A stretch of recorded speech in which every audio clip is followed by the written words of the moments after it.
ಕಾರ್ಯಕ್ರಮದ ಪ್ರಾಯೋಜಕರು Manjula melody orchestra ತಂಡ ಬಾಗಲಕೋಟ್ ಹಾಗೂ ಅಣ್ಣ ಮುತ್ತಪ್ಪರ ಈ ಗೋಶಾಲೆ ಜಯ ಕರ್ನಾಟಕ ಸಂಘಟನೆ. ವಿಶೇಷವಾದಂಥದ್ದು ಅದರ ಜೊತೆಗೆ ಓಪನ್ ಹಾರ್ಟ್ ಕನ್ನಡ ದಿನಪತ್ರಿಕೆ.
ಕೂತ್ಕೊಡ್ರಿ ಇಲ್ಲ ಸೈಡ್ ಬರುತ್ತೆ.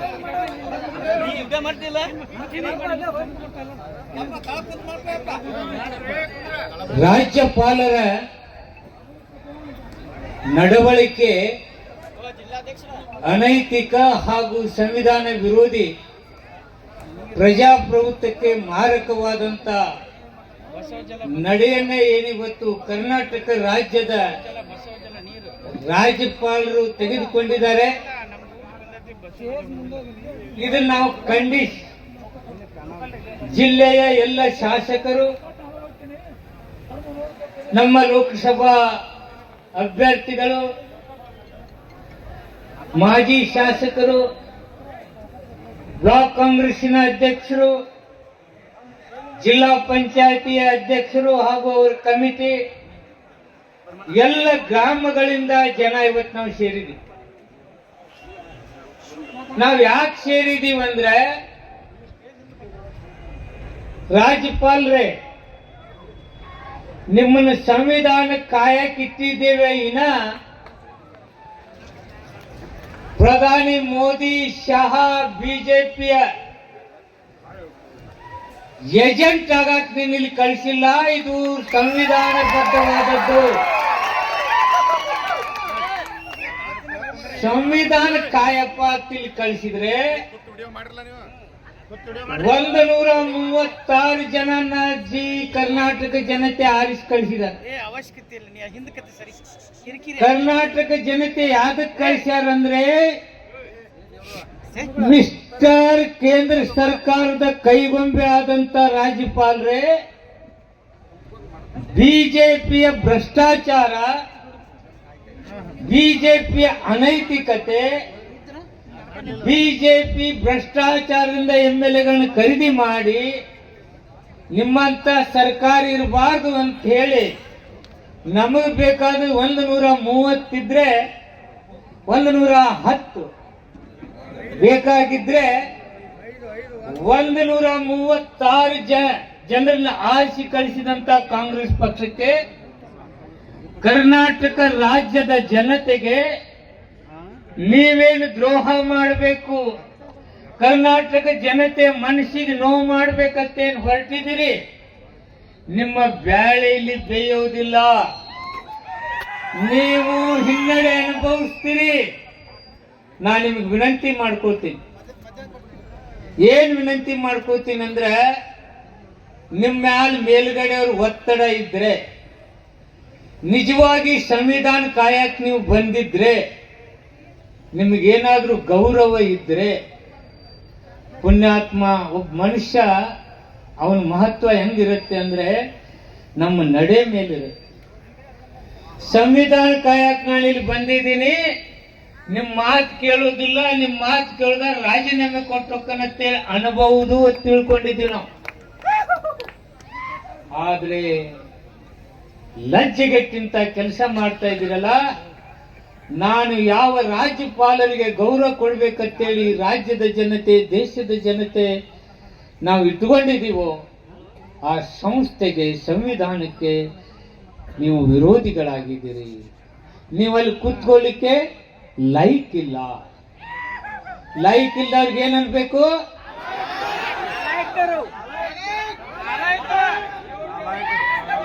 ಇಂಥವ್ರು ಯೋಗ್ಯರಲ್ಲ. ಯೋಗ್ಯರಲ್ಲದವ್ರು ಯಾರು? ಇಂಥವ್ರು ಇರ್ಬೇಕಾ? ಒಂದು ಕೆಲವು ವಿಷಯ ನಿಮ್ಗೆ ಹೇಳಲೇಬೇಕಾಗ್ತದೆ.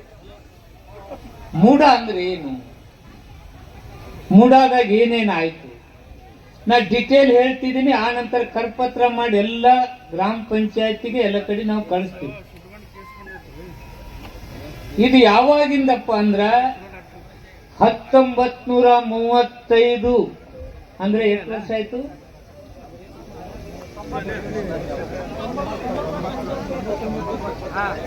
90 ವರ್ಷದ ಹಿಂದೆ ಒಬ್ಬ ದಲಿತ ಇದನ್ನ ಹರಾಜು ಮುಖಾಂತರ ತೆಗೆದುಕೊಳ್ತಾನೆ. ಎಸ್ಸಿ ಅವ್ರು ಏನ್ ಮಾಡ್ತಾರೆ, ಇದನ್ನ 1 ಎಕರೆಗೆ 1 ಪೈಸಾ, 90 ವರ್ಷ ಅಂದ್ರೆ 1 ಪೈಸಾಕ್ಕೆ 1 ಎಕರೆ ಸಿಕ್ತಿದ್ದು, ಹರಾಜು ಮಾಡಿದ್ರು, ಅದನ್ನ ಅವ್ರು ತಗೋತಾರೆ. ಅವ್ರ ಸಹೋದರ ದೇವರಾಜ್ ಮೈಲಾರಯ್ಯ ಅಂತಕ್ಕಂಥವ್ರಿಗೆ ಅದು ಆ ನಂತರ ಬರುತ್ತೆ. 1973 ಒಳಗ ಅದನ್ನು ಭೋಗ್ಯಕ್ಕೆ ಕೊಡ್ತಾರೆ ವೆಂಕಟಪ್ಪನವ್ರಿಗೆ. 92ರಾಗ ಅದು ಭೋಗ್ಯ ಕುಲಸ್ ಮಾಡ್ತಾರೆ. ಆ ನಂತರ ವೆಂಕಟನಮ್ಮರ ಧರ್ಮ ಪತ್ನಿ ಆದ್ರ ಪುಟ್ಟಮ್ಮಗ ಬರೆಸ್ಕೊಡ್ತಾರೆ. ಜಮೀನನ್ನ ಅದೇನು 3 ಎಕರೆ ಇರತ್ತೆ, ಅದನ್ನ ಆ ನಂತರದಲ್ಲಿ ಭೂ ಸ್ವಾಧೀನಕ್ಕೆ ಅಂದ್ರೆ ಲ್ಯಾಂಡ್ ಅಕ್ವಿಜೇಷನ್ ತಗೊಳ್ತಾರೆ. ಲ್ಯಾಂಡ್ ಅಕ್ವಿಜೇಷನ್ಗೆ ದೇವರಾಜನ್ ಅವ್ರು ಹೇಳ್ತಾರೆ, ನೋಡಪ್ಪ ನಮ್ದನ್ನ ಭೂ ಸ್ವಾಧೀನ ತಗೋಬೇಡ, ನಮ್ದು ಬಿಟ್ಟು ಬಿಡು ಅಂತ ಹೇಳ್ತಾರೆ. ಅದಕ್ಕೆ ಡಿನೋಟಿಫೈ ಆಗತ್ತೆ 1998ರಲ್ಲಿ. ಹಾಗೆ ಭೂ ಸ್ವಾಧೀನದ ಆಧಾರದ ಮೇಲೆ ಇರ್ತಕ್ಕಂಥ ಮೂಢಾಧಾರದನ್ನ ಕೈ ಬಿಡ್ತಾರೆ. ಡಿನೋಟಿಫೈ ಆದ ನಂತರ ಅಲ್ಲಿ ಪಾರ್ಕು ಜಾಗ ಇಲ್ಲಂತೆ ನಮೂದಿ ಇರುವುದರಿಂದ ಕ್ಯಾನ್ಸಲ್ ಆಗತ್ತೆ. ಕಂದಾಯ ದಾಖಲೆಗಳ ಪ್ರಕಾರ ದೇವರಾಜರವರ ಸಂಪೂರ್ಣ ಮಾಲೀಕತ್ವ ಇರುತ್ತೆ.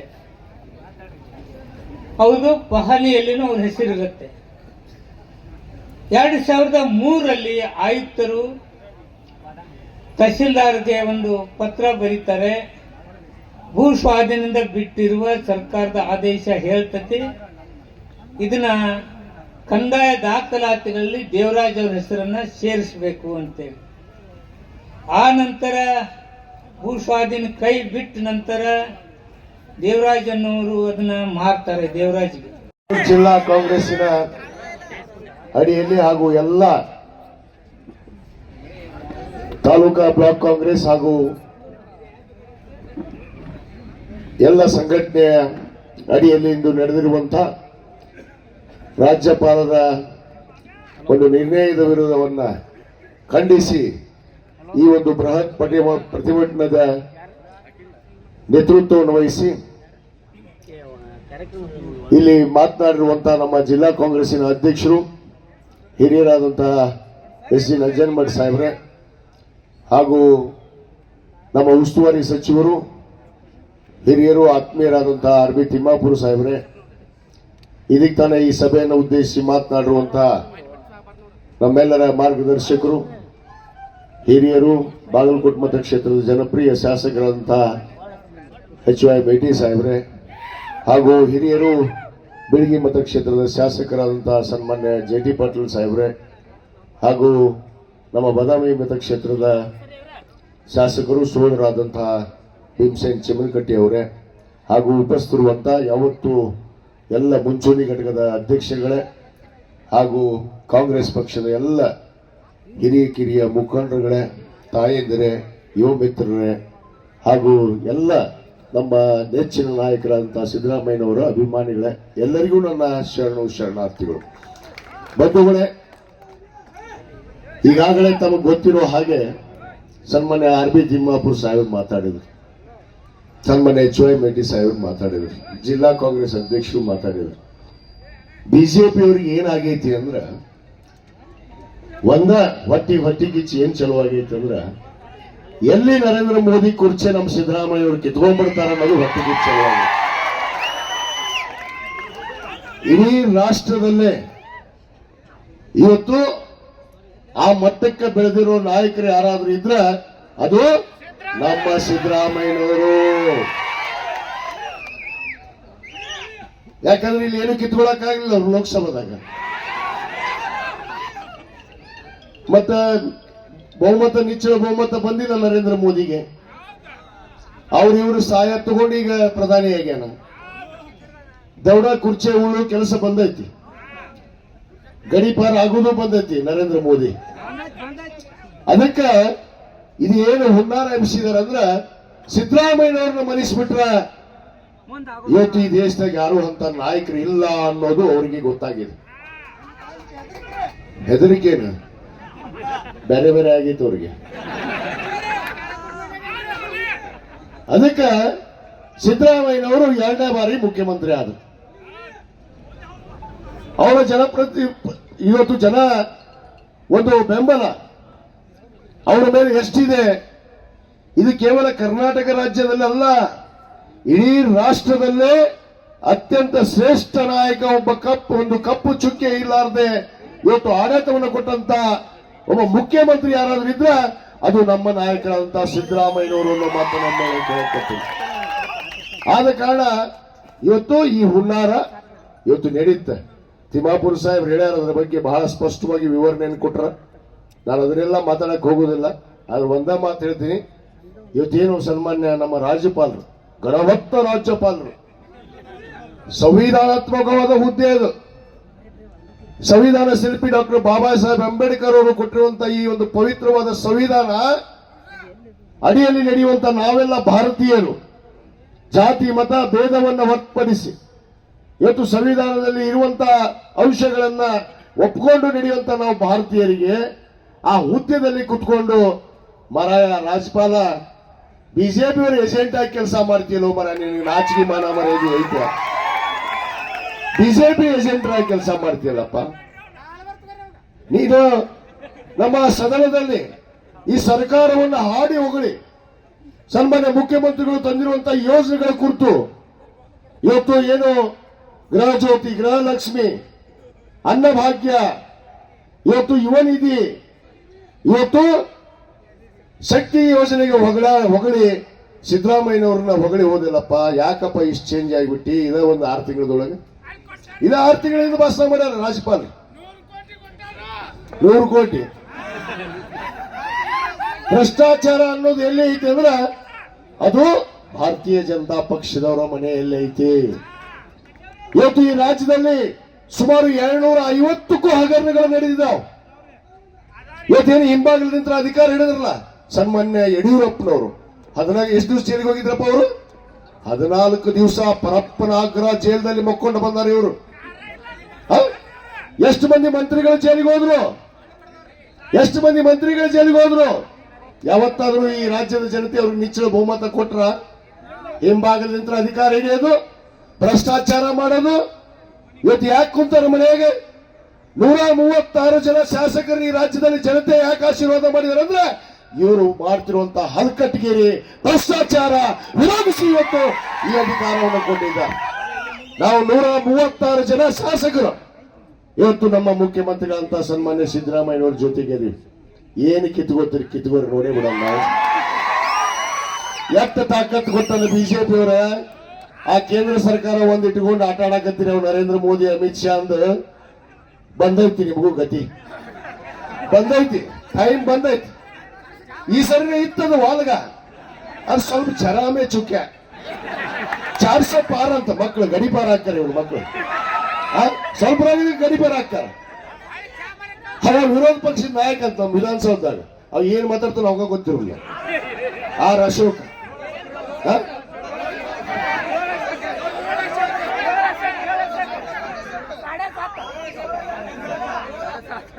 ಏಳರಾಗ ಹುಟ್ಟ್ಯಾನ ಹಂಗ ಕಾಣತ್. ನನಗೂ ಡೌಟ್ ಐತೆ. 7 ಬಾರಿ ಆರಿಸಿ ಬಂದನ, 7 ಸಾರಿ 7ರಾಗ ಹುಟ್ಟ್ಯಾನವ. ಅದಕ್ಕೆ ಹಿಂಗ್ ಮಾತಾಡ್ತಾನ. ಚಂಬು ಮುಖ ಮೋಸಡಿ ಅಶೋಕ ಅಂತ ನೋಡು. ರಾಜು ಹೇಳ್ತಾನೆ ಏನೇನು ಹೆಸರು ಇಲ್ಲಿ ಅವ್ರಿಗೆ. ಏನಾದ್ರೂ ಮಾಡಿ ಒಟ್ಟು ಸಿದ್ದರಾಮಯ್ಯವರ ಸರ್ಕಾರ ಅಸ್ತಿತ್ವಗೊಳಿಸಬೇಕು, ಸಿದ್ದರಾಮಯ್ಯವರ ಹೆಸರು ಕೆಡಿಸ್ಬೇಕು. ನಿಮ್ಮ ಉಸುರು ಇರುವವರೆಗೆ ಇದು ಸಾಧ್ಯ ಇಲ್ಲ. ಬಿಜೆಪಿಯವರ ಬ್ರಿಟಿಷರ ಜನತಾ ಪಕ್ಷ ಅದು.